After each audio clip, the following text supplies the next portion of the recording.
এয়া সুজিনা পাত চাওকচোন। এয়া আমি কৈলাশ মন্দিৰত গৈছিলোঁ।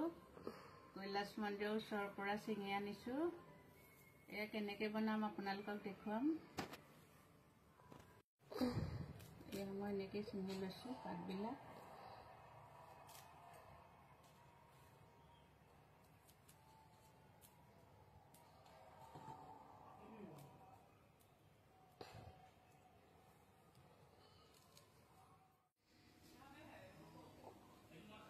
এয়া আজি মই দুপৰীয়া সাজৰ কাৰণে কি বনাম চাওকচোন।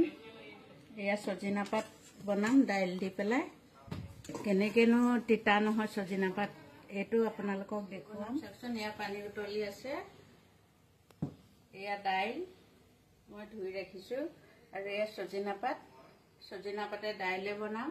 সজিনা পাত এনেই তিতা লাগে ন, কিন্তু মই কেনেকৈ বনাই তিতা নোহোৱা কৰিম আপোনালোকে চাবচোন। এনেকৈ খাব।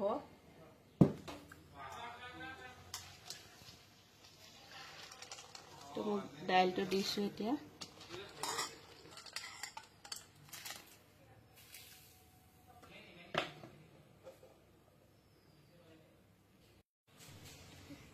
মোৰ বেকিং চ'ডা দেখিছেনে? মই বেকিং চ'ডা দি দিলোঁ ইয়াত। আপোনালোকে কলা খাৰো দিব পাৰে। মোৰ কল খাৰ নাই কাৰণে বেকিং চ'ডাই দি দিছোঁ। এইটো উতলিলে চাওকচোন। মই এতিয়া এই সজিনা পাতখিনি দি দিম।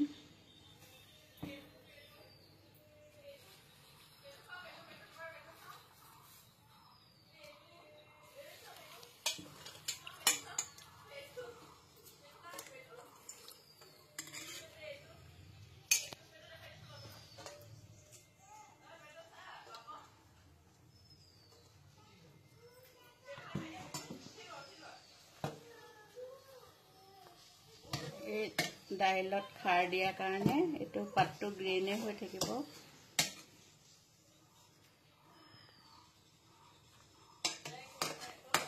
যিসকলে এনেকৈ বনাই খোৱা নাই বনাই খাই চাবচোন। খাৰ দিয়াৰ কাৰণে অলপ পিছলো হ'ব।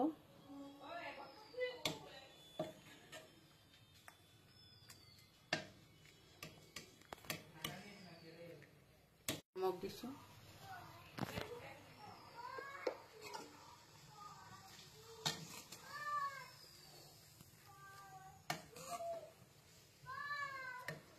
দেখিছে কেনেকুৱা গ্ৰীণ হৈ আছে।